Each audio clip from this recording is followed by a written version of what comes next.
Family card Tarique Rahman সাহেব যখন বাংলাদেশে এসে বলছে আই হ্যাভ এ প্ল্যান, তখনই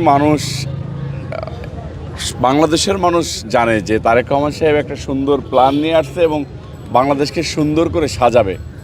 তো যারা পিছন দরজা দিয়ে ক্ষমতায় আসতে চেয়েছিল ইঞ্জিনিয়ারিংয়ের মধ্য দিয়ে, তারা মানুষের ভিতরে একটা হাইপ সৃষ্টি করতে চেয়েছিল যে আমাদের ফ্যামিলি কার্ড দরকার নেই, এই নাই সেই নাই।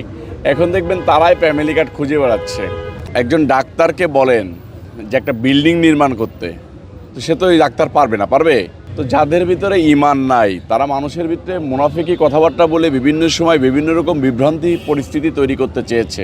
আপনি দেখছেন একজন জাসদের নেতা হয়ে গেছে জামাতের আমির, যার ভিতরে মনে করেন ধর্মীয় কোনো প্রতিষ্ঠান থেকে এই শিক্ষা গ্রহণ করে নাই।